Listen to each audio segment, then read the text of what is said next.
आपको बता दें, हिमाचल प्रदेश की वादियां सैलानियों का स्वागत स्नोफॉल से कर रही हैं। हिमाचल के ऊंचाई वाले इलाकों में बर्फ की सफेद चादर फैल गई है। खासकर मनाली में बर्फबारी का लुत्फ उठाने के लिए बड़ी संख्या में सैलानी पहुंच रहे हैं।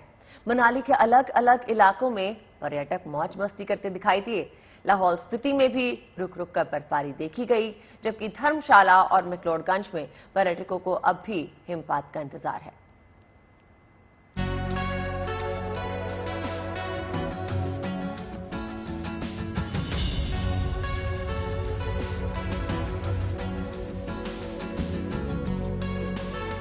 मनाली की मनमोहक वादियां इन दिनों सैलानियों से गुलजार हैं और इसकी वजह है ये बर्फीला सवा।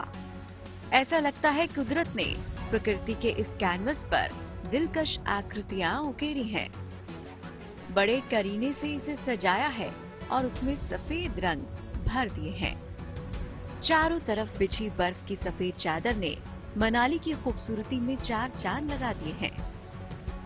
बर्फ से ढके पहाड़, पेड़ पौधे और आसमान से रूई के फाहों से गिरती बर्फ अलग ही एहसास बिखेर रही है। मानो कुदरत ने नजारे को सजाने में कोई कसर नहीं छोड़ी हो। मनाली के तमाम पर्यटन स्थलों में पर्यटक बर्फबारी में मस्ती करते नजर आए। मुंबई से आए सैलानियों को भी मानो मुंह मांगी मुराद पूरी हो गई। काफी अच्छा लग रहा है, बहुत प्यारा वेदर है, स्नोफॉल है, अच्छी खासी, गीला गीला हो रहा है, शूज एकदम गीले से हो गए, बट मजा आ रही है। पहले आ चुके हैं एक बार, लेकिन कभी स्नोफॉल में नहीं आया। कल आए, देखा बहुत सारी धूप निकली हुई थी, तो हम सब लोग को एक बार के लगा कि यार स्नोफॉल होगा कि नहीं होगा। सब लोग हर एक एक घंटे में अपना वेदर फोरकास्ट चेक कर रहे कि कब स्नो होगा, कब स्नो होगा, कि निकल जाए। सुबह उठे यहाँ पर देखा तो कल जो 10 बजे हो रहा था और आज जो 10 बजे हो रहा था पूरा ही अलग था। ठंड तो बहुत है, नो डाउट, बट स्नोफॉल नहीं हो रही थी। बट यहाँ पे कोठी विलेज हमारा सडन प्लान बना सुबह आज कि आएंगे 10 बजे, और यहाँ पे इतना सडन स्नोफॉल, आई थिंक इसी के लिए हम सब क्रेव करते हैं। मनाली में तापमान शून्य के करीब है, तो हिमाचल के तमाम ऊपरी इलाकों में पारा शून्य से नीचे चला गया है। नए साल की दूसरी बर्फबारी से हिमाचल प्रदेश के ऊंचाई वाले इलाकों ने सफेदी ओढ़ ली है। लाहौल स्पीति में भी रुक रुक कर बर्फबारी जारी है। सड़कों पर बर्फ की चादर बिछ गई है। सड़कों पर बर्फ जमने से घाटी में वाहनों की आवाजाही ठप हो गई है। खुले आसमान के नीचे खड़ी गाड़ियों की छत बर्फ से ढक गई है। अटल टनल, रोहतांग दर्रे समेत सीवी रेंज की पहाड़ियां, बारालाचा, तंगलांगला, कुंजुम दर्रे में भी बर्फबारी जारी है। अटल टनल के पास अभी तक करीब 4 इंच ताजा बर्फबारी हुई है। मौसम विभाग ने आज भी लाहौल के तमाम इलाकों में भारी बर्फबारी की चेतावनी दी है। 3 दिन जो है मौसम अभी खराब रहने वाला है। जो चंबा, लाहौल स्पीति, किन्नौर और कुल्लू के ऊपर के एरिया है वहाँ पे मॉडरेट स्नोफॉल होने की संभावना है, और जो प्रदेश के बाकी एरियाज है वहाँ पे लाइट टू मॉडरेट रेनफॉल या स्नोफॉल होने की संभावना है। मनाली में तो जमकर बर्फबारी हो रही है, लेकिन धर्मशाला और मैक्लोडगंज को भी हिमपात का इंतजार है। मौसम तो सर्द है, लेकिन बर्फ अब तक नदारद है।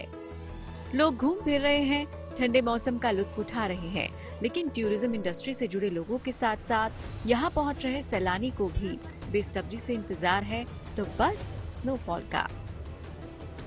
चाहते थे कि स्नोफॉल हो जाए, पर नहीं हुई। ऑल्दो यहाँ पे मौसम थोड़ा ठंडा है, पर we are enjoying very much. Snowfall की वेदर प्रेडिक्शन थी कि स्नोफॉल होगा, बट स्नोफॉल हुआ नहीं, थोड़ा डिलेड है, तो थोड़ा मायूसी है। मौसम विभाग की माने तो 18 जनवरी के करीब पश्चिम विक्षोभ आ सकता है, जिससे हिमाचल के पहाड़ों में बारिश और बर्फबारी का दौर जारी रहेगा। यानी हिल स्टेशन का लुत्फ उठाने आने वाले सैलानियों के लिए अभी मौसम मुफीद बना हुआ है। मनाली से मनविंदर अरोड़ा के साथ bureau report, good news today. तो पर्यटकों की मस्ती की तस्वीरें आपने देख ली। हिमाचल ही नहीं, उत्तराखंड से लेकर जम्मू कश्मीर तक मौसम बर्फीला बर्फीला सा हो गया है। उत्तराखंड के औली में नए साल में ताजा बर्फबारी हुई है, जिससे यहां घूमने आए सैलानियों की खुशी का ठिकाना नहीं रहा। उत्तरकाशी में ताजा बर्फबारी हुई है, जबकि जम्मू कश्मीर के पहाड़ी इलाकों में लगातार हो रहे हिमपात ने पूरे इलाके को अपनी जद में ले लिया है।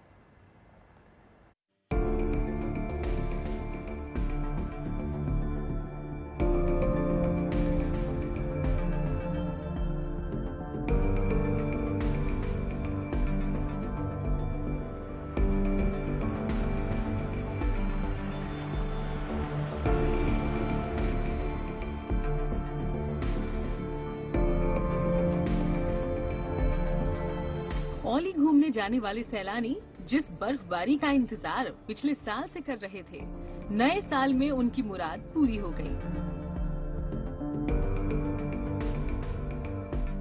उत्तराखंड के इस पहाड़ी इलाके में जमकर बर्फबारी हुई।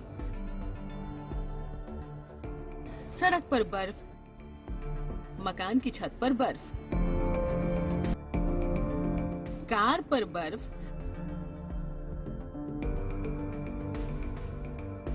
पेड़ पौधों टहनियों पर बर्फ। हर जगह मानो बर्फ ने डेरा डाल दिया हो। स्कीइंग के लिए मशहूर स्की रिजॉर्ट औली में बुधवार की सुबह से ही मौसम ने करवट बदल ली। देर रात बर्फबारी शुरू हुई, पूरी रात बर्फ गिरती रही और जमीन बर्फ से सराबोर होती रही। गुरुवार की सुबह औली में हर तरफ बर्फ की सफेद चादर बिछ गई। उत्तराखंड का औली देश दुनिया के उम्दा पर्यटक स्थलों में शुमार है। चारों तरफ से प्राकृतिक और खूबसूरत नजारों से घिरे इस इलाके की खूबसूरती देखते ही बनती है।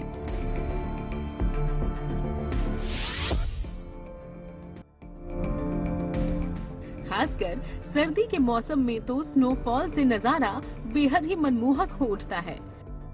स्कीइंग के शौकीन तो खासतौर पर औली में स्की करने के लिए ही पहुंचते हैं। उत्तरकाशी में भी बर्फ का साम्राज्य नजर आ रहा है।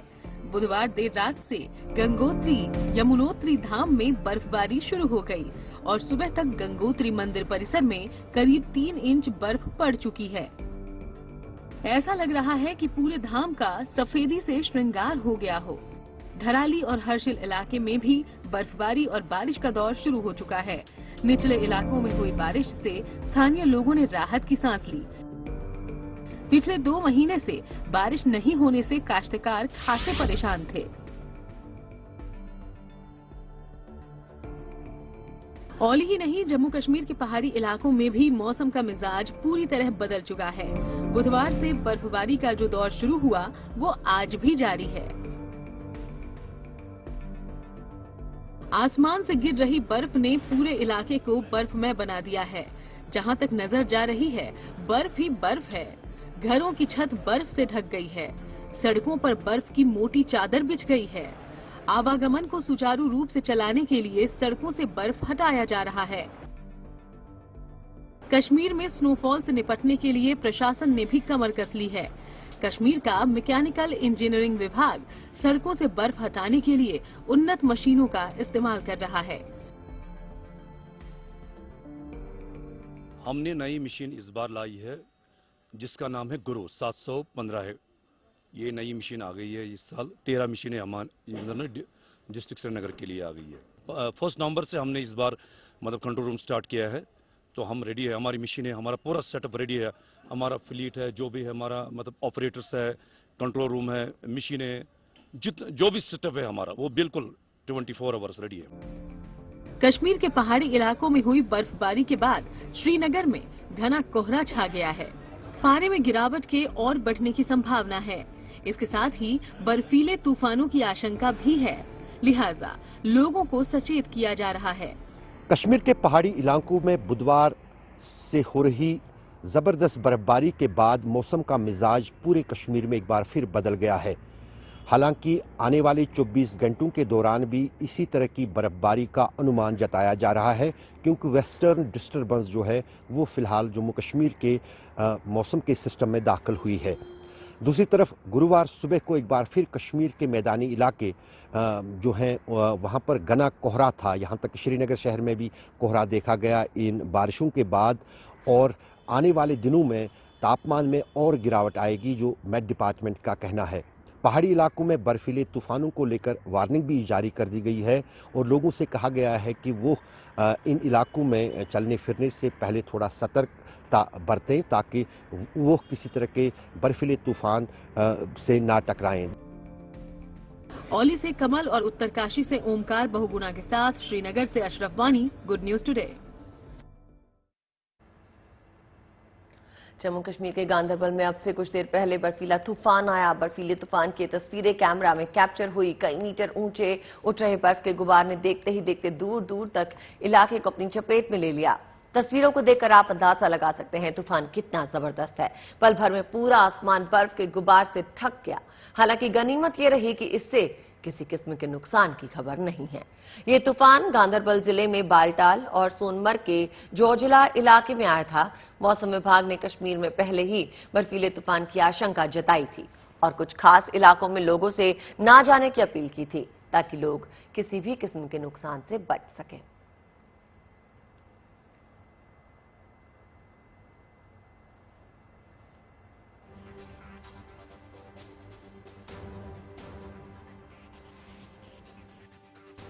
पहाड़ी इलाकों में बर्फीले तूफानों को लेकर वार्निंग भी जारी कर दी गई है और लोगों से कहा गया है कि वो इन इलाकों में चलने फिरने से पहले थोड़ा सतर्कता बरतें ताकि वो किसी तरह के बर्फीले तूफान से ना टकराएं। दूसरी तरफ जब अगर हम यहाँ पूरे जम्मू कश्मीर की बात करें तो शुक्रवार तक मौसम का ऐसा ही मिजाज रहेगा, लेकिन तापमान में आने वाले दिनों में और गिरावट दर्ज की जाएगी। लेकिन उत्तरी राज्यों में लोगों के लिए राहत की खबर यह है कि कश्मीर के पहाड़ों पर हो रही इस जमकर बर्फबारी के बाद न सिर्फ वहां कोहरे से लोगों को कुछ जो है निजात मिलेगी, बल्कि साथ ही साथ तापमान में भी अब उत्तरी राज्यों में धीरे धीरे सुधार होगा।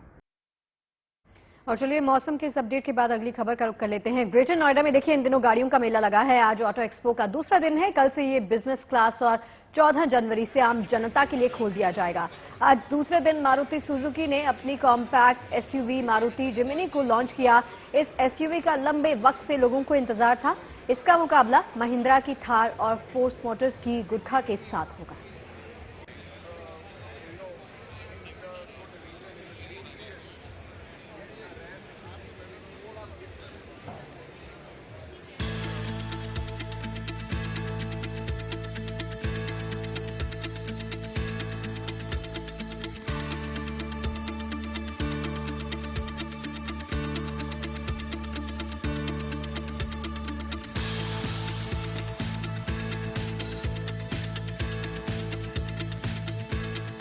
ये कारें रफ्तार पर सवार आधुनिक तकनीक की मिसाल हैं। ग्रेटर नोएडा में लगे बेमिसाल कारों के इस मेले पर इन दिनों पूरी दुनिया की निगाहें टिकी हैं। एशिया के सबसे बड़े ऑटो एक्सपो में एक से बढ़कर एक कारें लोगों का दिल जीतने को तैयार हैं। इस ऑटो एक्सपो में नई कारें लॉन्च होने के साथ साथ भविष्य में आने वाली कारों की झलक भी मिल रही है।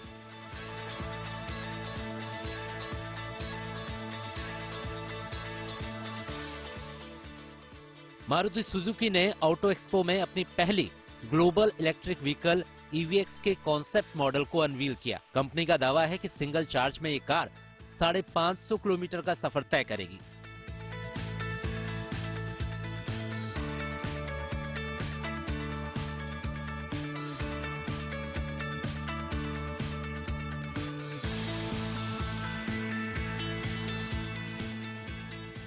हुंडई के पवेलियन में किंग खान ने हलचल मचाई। शाहरुख ने हुंडई की आइनिक 5 कार लॉन्च की। कंपनी ने कार की शुरुआती कीमत 44,95,000 रुपए रखी है। कंपनी का कहना है कि आइनिक 5 को केवल 18 मिनट में 80% तक चार्ज किया जा सकता है। खास बात यह भी है कि ये कार लैपटॉप और दूसरे गैजेट्स को भी चार्ज कर सकती है। एक बार पूरा चार्ज होने पर यह कार 631 किलोमीटर का सफर तय कर सकती है।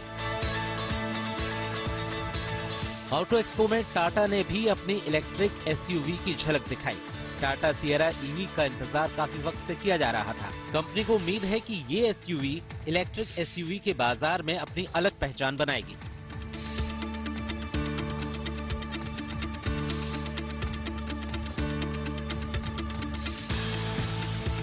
पिछले कुछ सालों में भारत के ऑटोमोबाइल सेक्टर में अपनी पैठ बनाने वाली किया मोटर्स ने भी अपनी 2 कारें अनवील की। इनमें KA4 इलेक्ट्रिक MPV लग्जरी के साथ लंबे सफर की सारी जरूरतों को पूरा करने के लिए बनी है।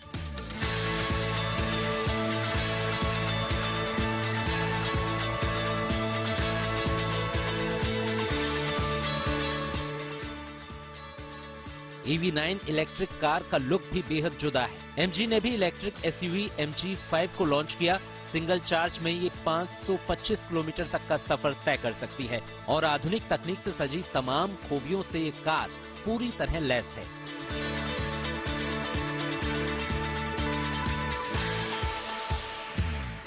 इस साल के ऑटो एक्सपो में हर तरफ इलेक्ट्रिक गाड़ियों का दबदबा दिख रहा है।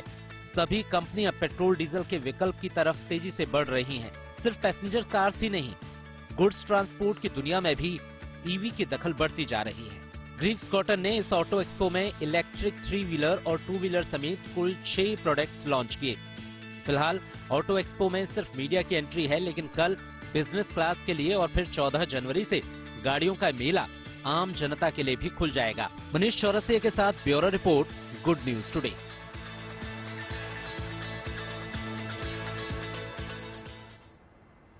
और अब बात मकर संक्रांति की करते हैं, जिसकी तैयारियां शहर शहर नजर आने लगी हैं। झारखंड के देवघर में इस वक्त विश्व प्रसिद्ध बाबा बैद्यनाथ धाम में श्रद्धालुओं का तांता लगा है। यहां मकर संक्रांति पे बाबा बैद्यनाथ को तिल का भोग लगाया जाता है और अगले 1 महीने तक भगवान को खिचड़ी चढ़ाने की भी परंपरा है। ऐसे में यहां भक्तों की भारी भीड़ अभी से लगनी शुरू हो गई है। वहीं लखनऊ के बाजार तिल के लड्डुओं और मिठाइयों से पट गए हैं। उत्तर प्रदेश की राजधानी में भी मकर संक्रांति की तैयारियां जोर शोर से हो रही हैं।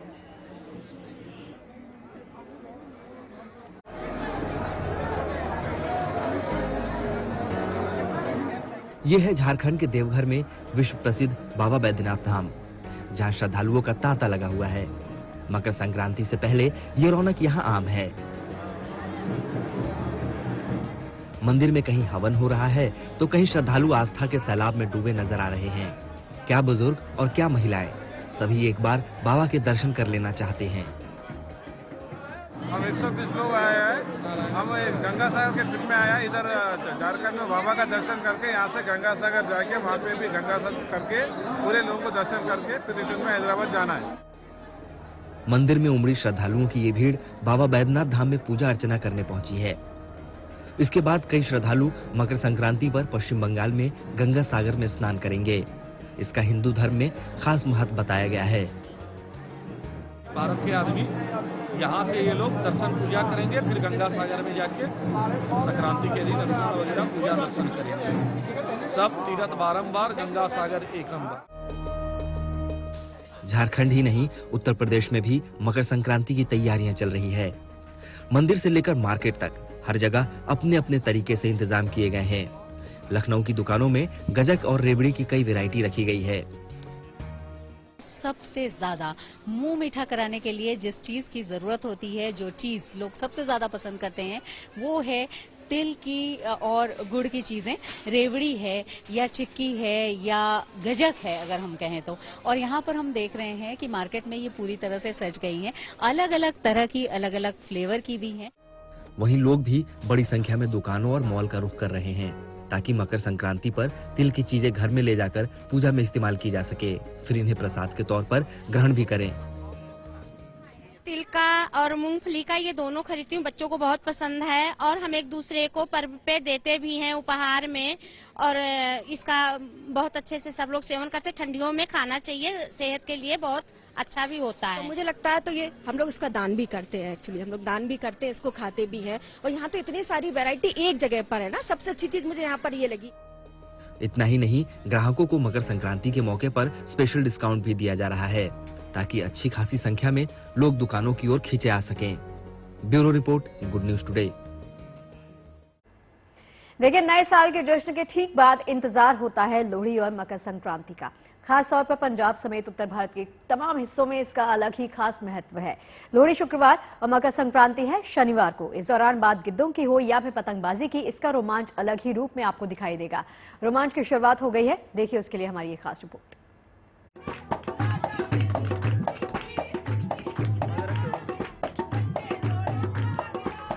कपकपाती ठंड के बीच लोहड़ी का शानदार जश्न।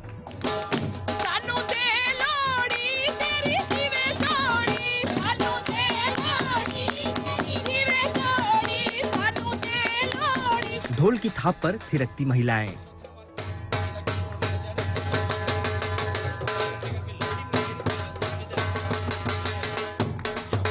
ये त्योहार ही ऐसा है, बच्चे हो या बड़े, सभी लोहड़ी के रंग में रंग जाते हैं। वैसे लोहड़ी शुक्रवार को है, लेकिन पंजाब और देश के दूसरे हिस्सों में अभी से ही ऐसे नजारे देखने को मिलने लगे हैं।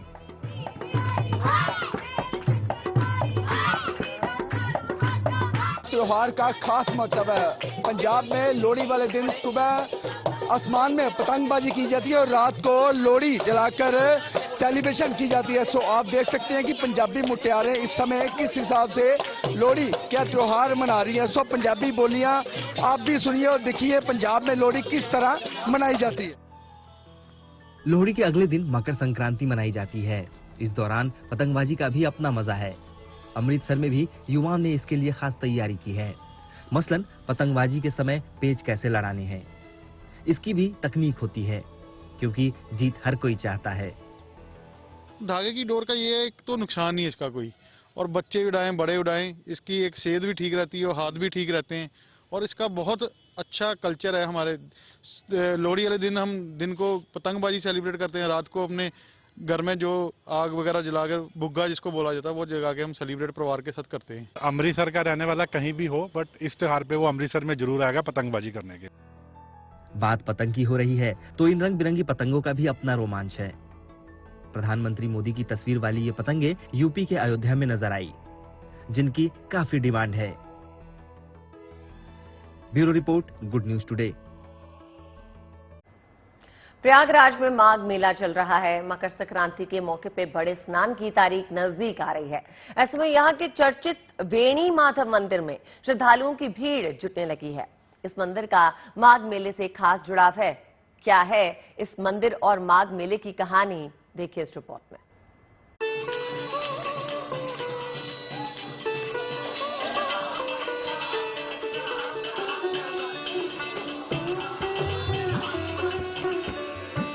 भगवान के सामने भक्ति में जब भाव अपने चरम पर पहुंच जाए तो सुध बुध खो जाना लाजमी है। ऐसा ही कुछ हुआ है इन भक्तों के साथ, जो भजन के आवेग में खुद को रोक न सके और लगे झूमने।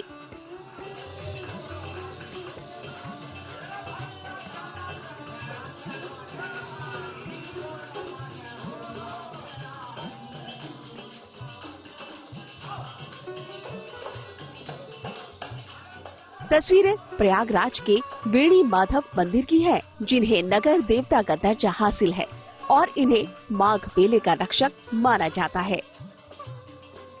इस मेले का इतिहास जितना भव्य है उतना ही भव्य है यहाँ से जुड़ी परंपरा।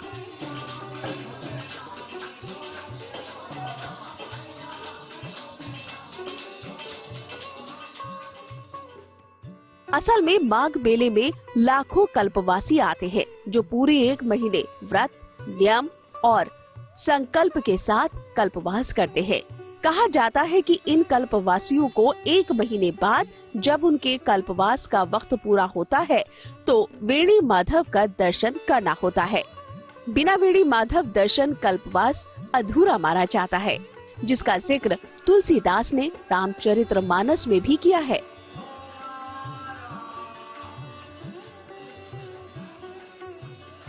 तुलसीदास जी कहते हैं कि माघ में कि जब आप प्रयाग आए तो क्या करना चाहिए।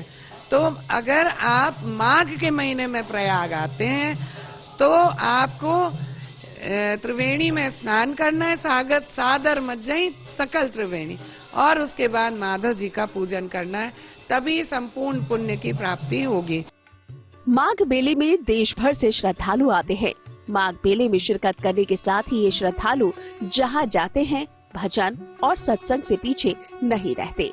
वेणी माधव मंदिर में तंबूरा भजन करने वाला ये दल मध्य प्रदेश से ताल्लुक रखता है। हम लोग जो प्रोग्राम करते हैं इसे अपन तंबूरा भजन कहते हैं। ये बहुत पुराना राग है। ये भगवान की भक्ति में लीन हो जाता है आदमी इस भजन से।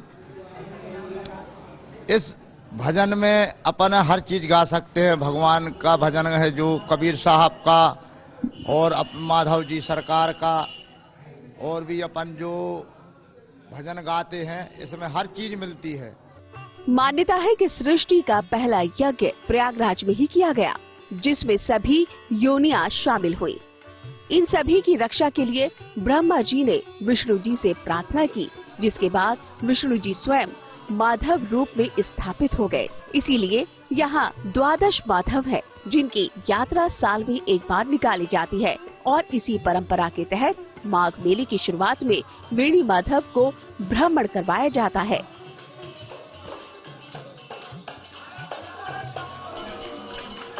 माघ मेले में लोग मोक्ष की कामना के साथ त्रिवेणी में स्नान करते हैं।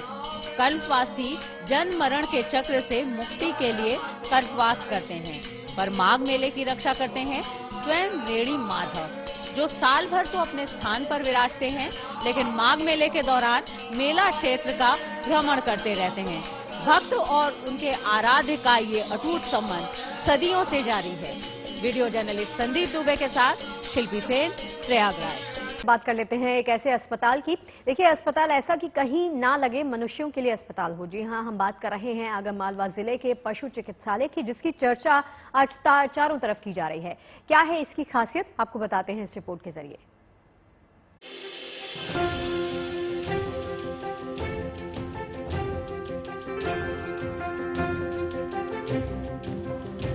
हाईटेक सुविधाओं से लैस ये अस्पताल एक क्षण में आपको इंसानों का अस्पताल लगेगा, लेकिन असल में ये है एक पशु चिकित्सालय।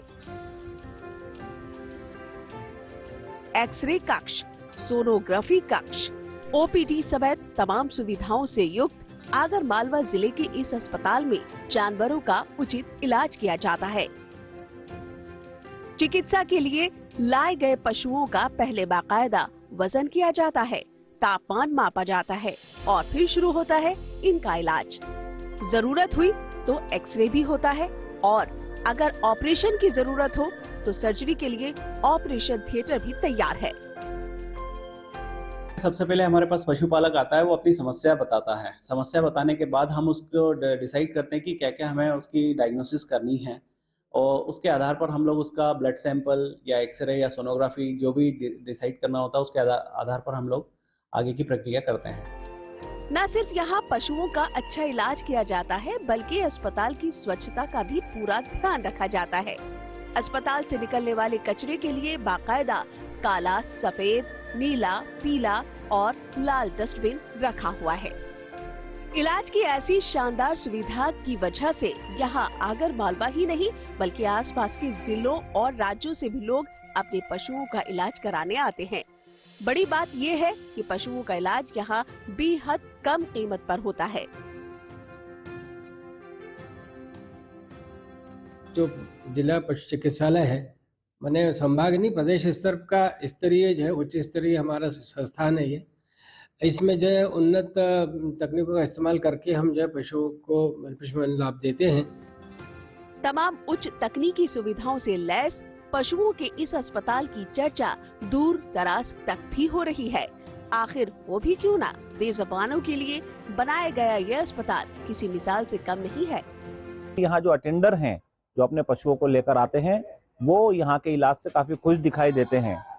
पूरा अस्पताल हाई टेक्नोलॉजी के साथ लैस है और अब इस अस्पताल की चर्चा पूरे मध्य प्रदेश में होने लगी है। विजय राहुल के साथ Pramod carpenter, Agar Malwa, good news today.